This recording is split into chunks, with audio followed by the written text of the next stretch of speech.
Alright, welcome to part 1 of the final review. So we're going to go over the first question. It says write an expression that is equivalent to this using rational exponents. Alright, so a rational exponent means a fraction or decimal. For example, a rational exponent could be something like x to the 1/2 or x to the 2/3. So there's a rule about what number is going to be placed where in the exponent. What one will be the exponent, the numerator, and what will be the denominator of the exponent. So the rule says the nth root of a to the m power is equal to a to the m over n.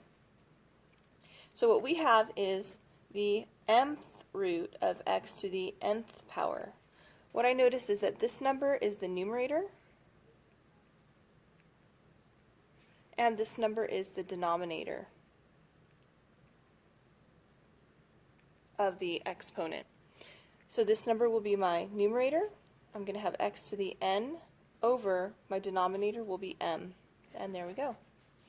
If you forget this rule, you don't put it on your note card. Something that you should always know is x to the 1/2 is the same as the square root of x. Those are equivalent. And so right here the number that we don't write as a 1, and right here the number that we don't write as a 2. And that would be my numerator, and that would be my denominator. Alright, number 2. It says to simplify the expression using the distributive property. So we're going to distribute through. So we have square root 5 times root 5 minus 3 root 15. And when we multiply radicals, we can multiply coefficient to coefficient and radical to radical. So here there's a coefficient of just a 1. Well, 1 times 1 is just 1. So we're just going to do root 5 times root 5. And the 3 has nothing to multiply with but a 1. So we'll multiply the roots, which is root 5 times root 15. And this is 25. The square root of 25 is 5 minus 3 root. Okay, I have to check and see if this will break down more. I see this is not factored, the 15. So I'm going to factor the 15. And I notice another 25 right there. So that's going to come outside. So I have 5 minus 3. Square root of 25 is 5. Remember, there's multiplication happening between here and here. That means there's multiplication happening between here and here. So this came out, and this will leave me a root 3 inside. And so I get 5 minus 15 root 3. And there's our final answer. These cannot combine. One of them has a radical and one doesn't. It would be like trying to combine 5 and 15x. You cannot combine them. They're not like terms. To be like terms and add or subtract with radicals, you have to have the same radical. And these don't. All right, number 3. What is the difference of these two terms? So first thing I'm going to do is I'm going to distribute that negative through. So I have x cubed minus 2x squared. I'm going to leave some space here because there's no x term, and then plus 5, and then minus 2x squared minus 3x plus 5. Distributing through, each of these is going to change signs. So I'll get negative 2x squared, positive 3x, and negative 5. Now I'm going to rewrite these, line them up underneath these. So my x squared term can line up right here, my 2x squared. My 3x term will be right here. There's no other x term. And then my minus 5 will line up under my constant. So I'll add these together. Those will reduce out. That will give me 3x, and it's positive. I have negative 2x squared and negative 2x squared. Remember, when the signs are the same, we add them and keep the sign. So that'd be negative 4x squared, and that would be x cubed. And so there's our final answer. X cubed minus 4x squared plus 3x. All right, number 4. Tony draws a rectangle with a width of x minus 4 units and a length of 3x squared minus x plus 2 units. Find the area in square units and the perimeter of the rectangle Tony drew. So we're going to draw this rectangle. Just to give us a reference, it says the length is 3x squared minus x plus 2, and the width is x minus 4. So the area is equal to the length times the width. So we're going to have to multiply these together. To do that, I'm going to use a generic rectangle to keep my work organized. I have a trinomial times a binomial. That's going to give me 3x to the third, negative x squared, 2x. That'd be negative 12x squared, positive 4x, and negative 8. Combining like terms, there's nothing that will combine with the 3x cubed, so it's just 3x cubed. My x squared terms, I have negative 1 x squared and negative 12x squared, so I have negative 13 x squared terms. Remember that exponent does not change. And here I have 4x and 2x, that's 6x, and then minus 8. So the area of this rectangle is 3x cubed minus 13x squared plus 6x minus 8. The perimeter equals, well, you can do 2L plus 2W, or length plus width plus width. So what we're doing is we're walking around this shape. Adding up all sides is the perimeter. So I'm going to use this one just so that I don't accidentally mess up with my multiplication. So I have 3x squared minus x plus 2 plus 3x squared minus x plus 2 plus x minus 4 plus x minus 4. And I'm going to add downward. That gives me 6x squared minus 2x plus 4, and then plus, whoops, there should not be an x right there, sorry, plus 2x minus 8. Combine like terms. I have nothing to go with the x squared, so it's just 6x squared. Minus 2x and plus 2x, they cancel out. And then positive 4 and negative 8 is negative 4. Remember, when the signs are opposite, you subtract and take the sign that there's more of, which is 8. So that will be negative. So the perimeter is 6x squared minus 4. All right, moving on. Number 5, let f of x equal x squared plus 4 and g of x equal x squared minus 2. What is the composition of f of g of x? So we have to remember what a composition of functions is. So number 5, we know f of x is equal to x squared plus 4 and g of x is equal to x minus 2. And we need to find f of g of x. So I'm going to rewrite this as f of g of x. This helps me to remember it's this one that will be substituted into f.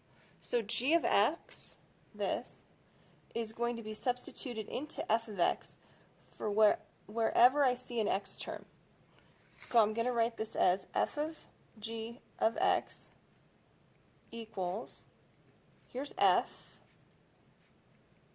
it's x squared plus 4. Instead of writing x, I'm going to replace x with this entire term, x minus 2. Alright, sometimes there's no simplifying to do, it's done, but this one does have simplifying. So we're going to have to simplify. We need to do the exponent first. So this is x minus 2 times x minus 2. Remember, don't just distribute through, and then don't forget to bring down the 4.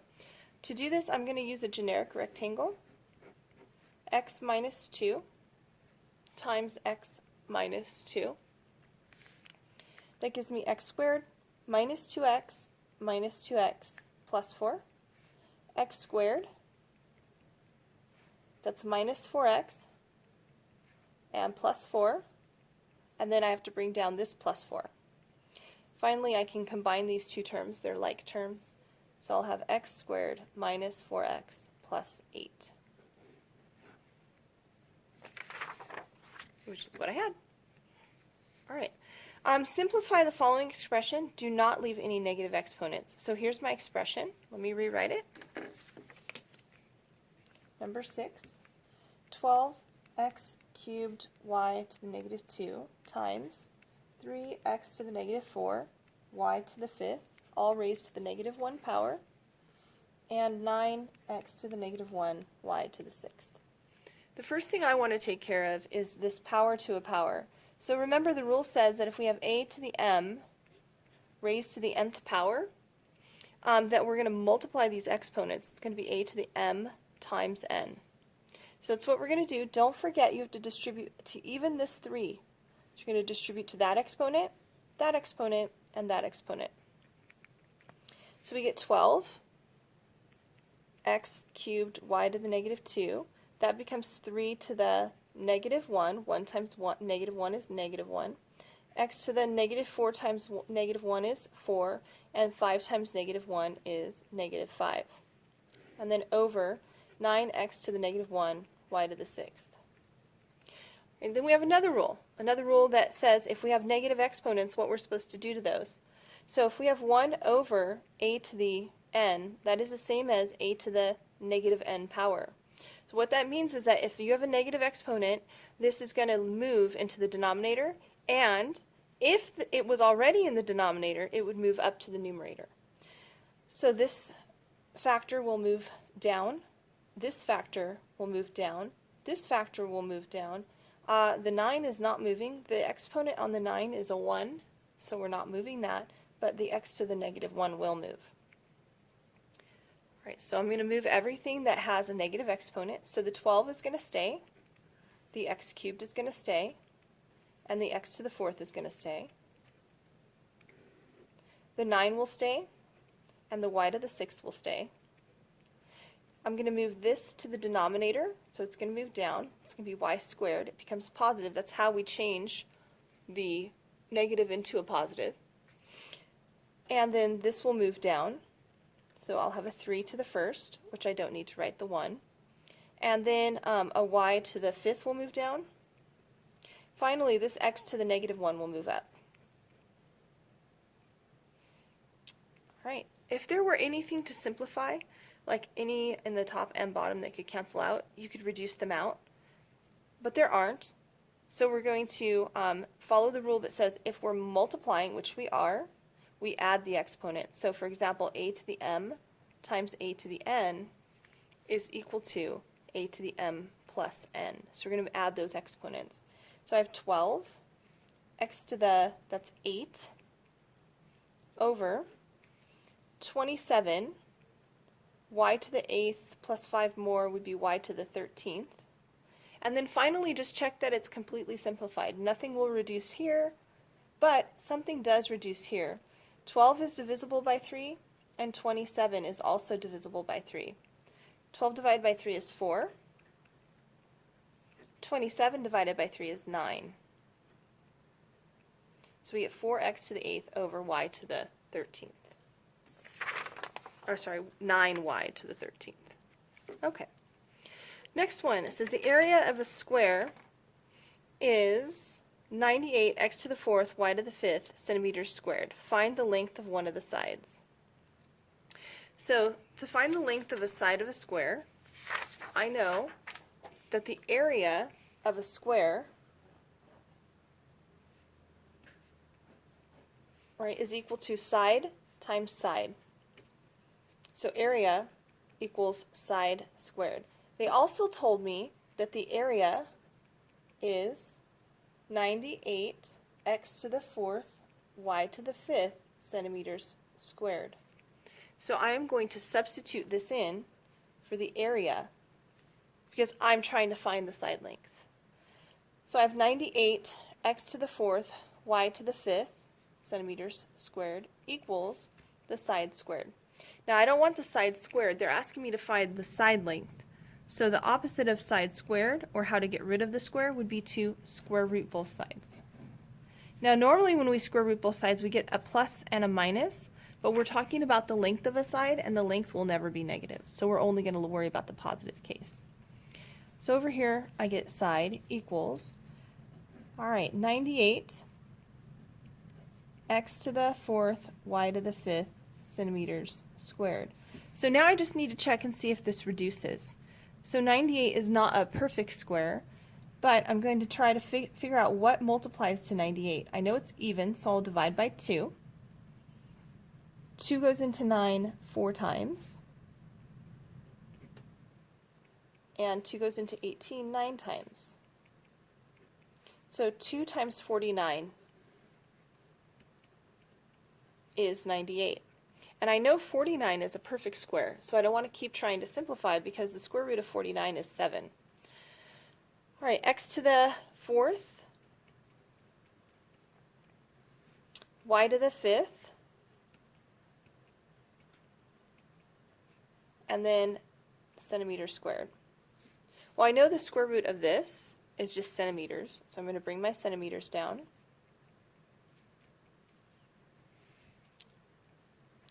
The square root of 49 is 7.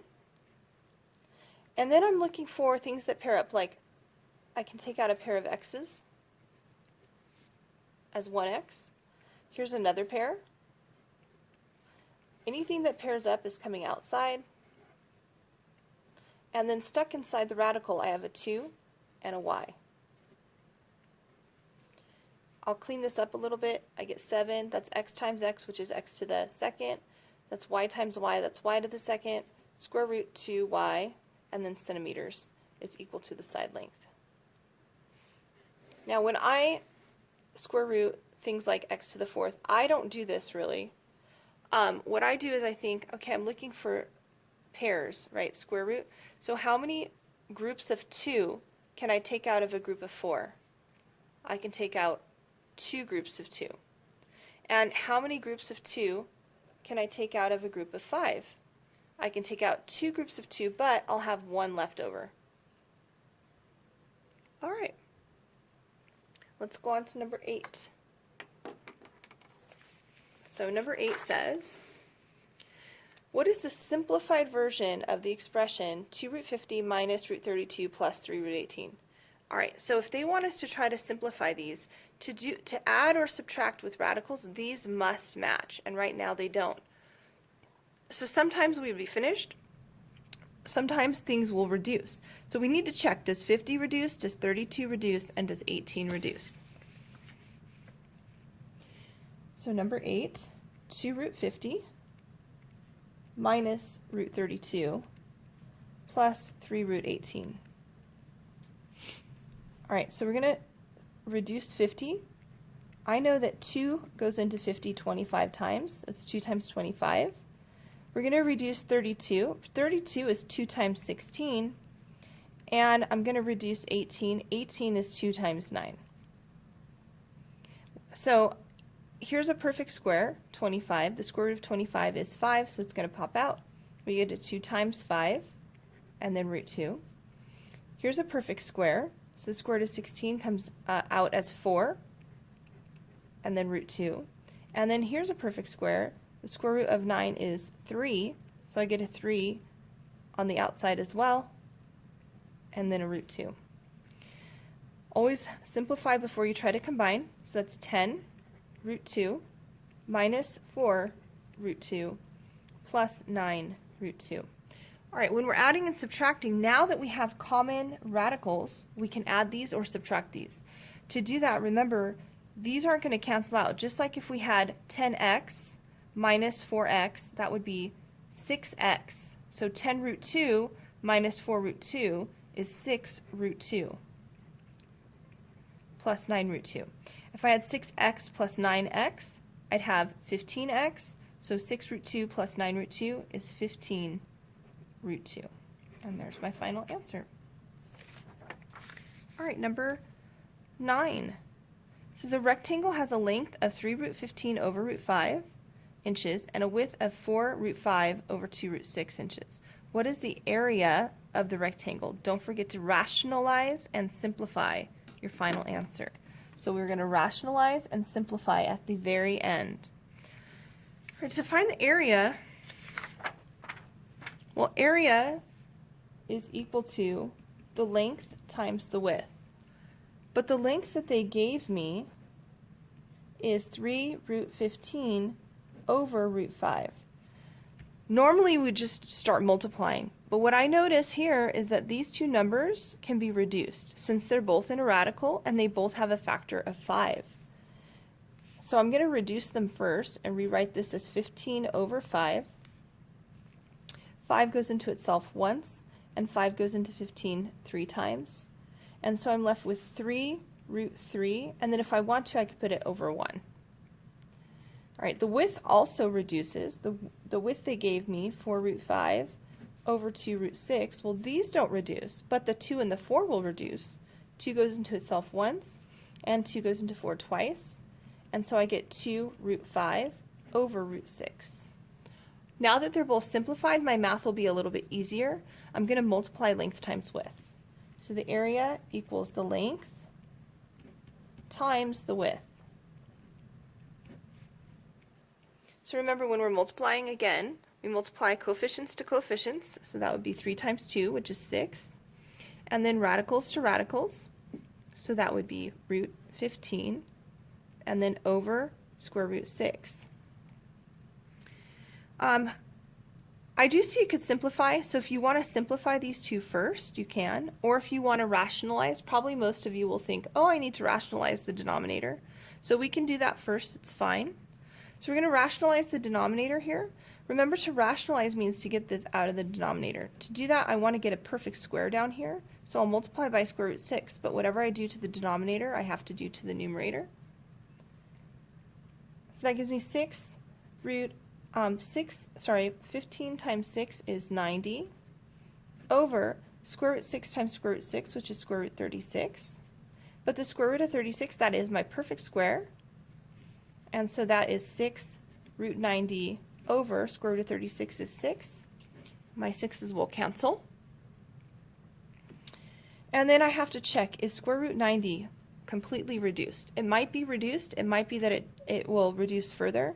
So I know that that's 9 times 10, and that 9 is a perfect square. The square root of 9 is 3, and 10 is 2 and 5, no perfect square, so we'll just leave it as square root 10.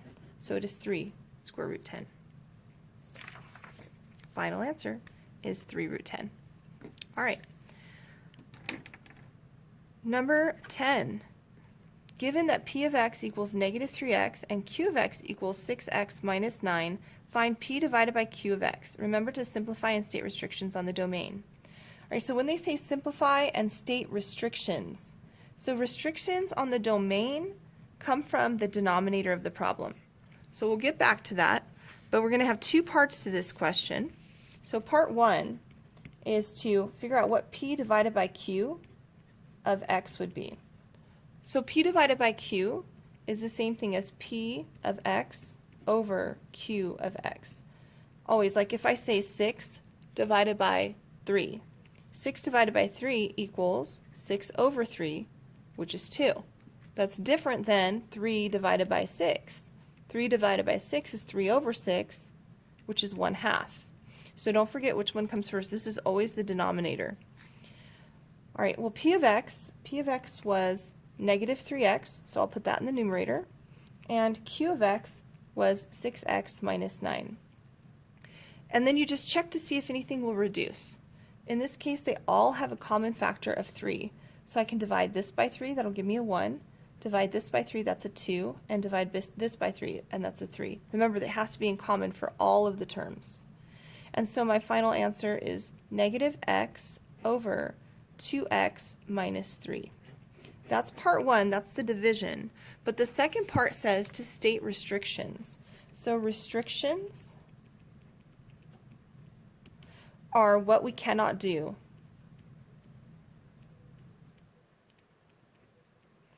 For example, we cannot divide by 0. That's the only restriction that we care about for right now. There are others in math, but right now the only one we know of is dividing by 0. So what we're going to do is we're going to look at the denominator. We're going to take that denominator and we're going to say, I know that that denominator is not allowed to be 0. So what value of x will make this 0? Well, to find out, we're going to solve. So we're adding 3 to each side. We get 2x equals positive 3. And then divide both sides by 2. And x equals 3 over 2. So what I know now is that this is the value of x that will make my denominator 0. X cannot equal 3 over 2. I'll show you why.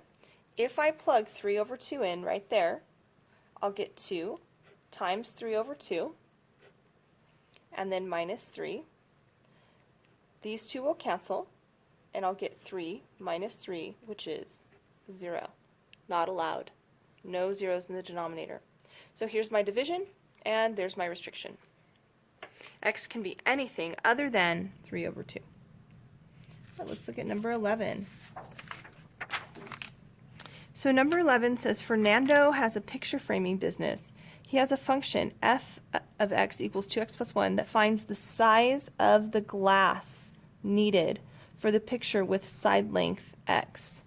He also has a function g of x equals 3x that gives the price in dollars for the glass and frame. What is the single function h of x that Fernando can use to give a customer a price for a picture with an edge length of x? All right, so let's recap.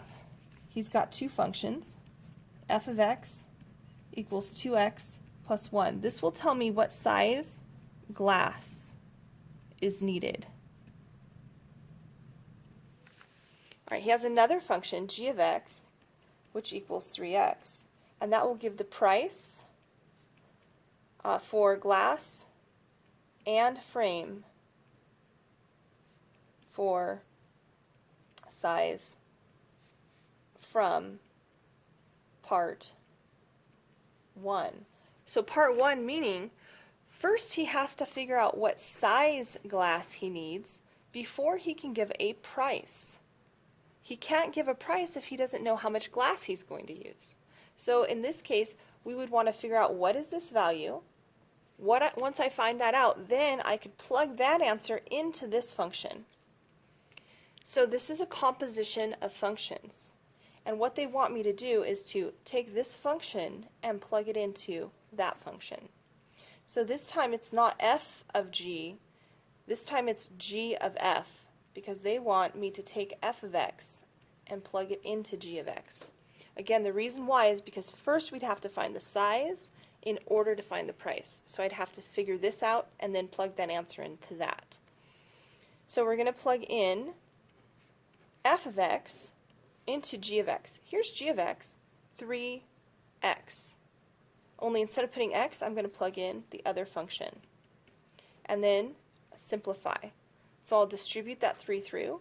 I get 6x plus 3. And that is a single function that will tell me how much that Fernando would charge. Now, if you think about it, let's just say that the edge length were 3 units. So I wanted to find out how much glass I need. I have f of x equals 2x plus 1.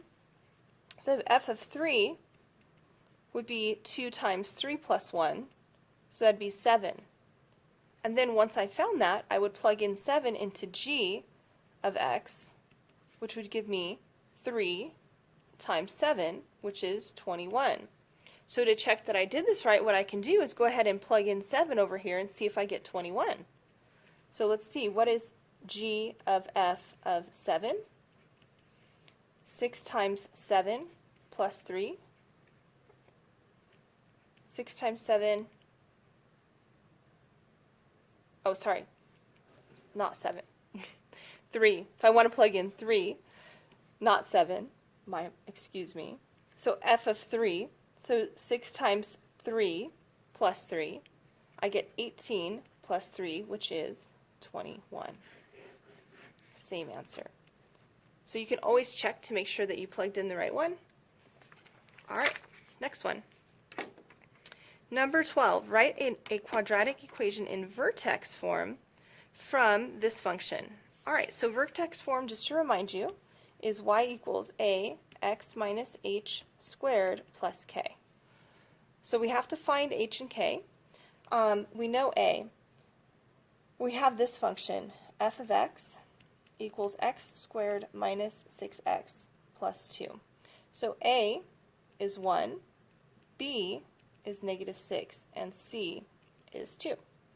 All right, so to find h and k, my a I already know it's 1.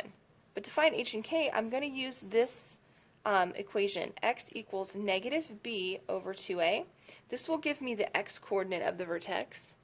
This is also the axis of symmetry, or the x-coordinate of the vertex. So I'm going to use that formula to find the x-coordinate of the vertex. Then once I find that, I need to find k, which is the y-coordinate of the vertex, so I'll have to plug it back in. All right, so x equals negative b over 2a. So that's positive 6 over 2, which is 3. All right, once I know that my h value is 3, I need to find k. So to find k, I'm going to go back and plug in 3. So y equals 3 squared minus 6 times 3 plus 2. That's 9 minus 18 plus 2. Negative 9 plus 2, which is negative 7. So my k value is negative 7. And now I need to write my equation. Y equals a. Well, a is 1. You don't need to write the 1. Multiplying by 1 doesn't change anything. X minus h. Remember, that's minus h. H is positive, so h is 3.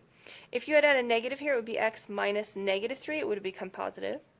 Squared, and then plus k, but k is negative, so negative 7. Plus negative 7 is the same thing as minus 7. All right, there we go. Vertex form. Next. Number 13. It says the equation y equals 2x squared minus 4x minus 3 represents a parabola. Find the vertex and the axis of symmetry. Oh, well, we just did something just like that. So we're going to find the vertex and axis of symmetry. Number 13.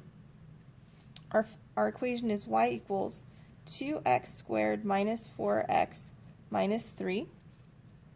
So our vertex is at x equals negative b over 2a. This time b is negative 4, and a is 2. So x equals negative 4 over 2a. That's 4 over 4, which is 1.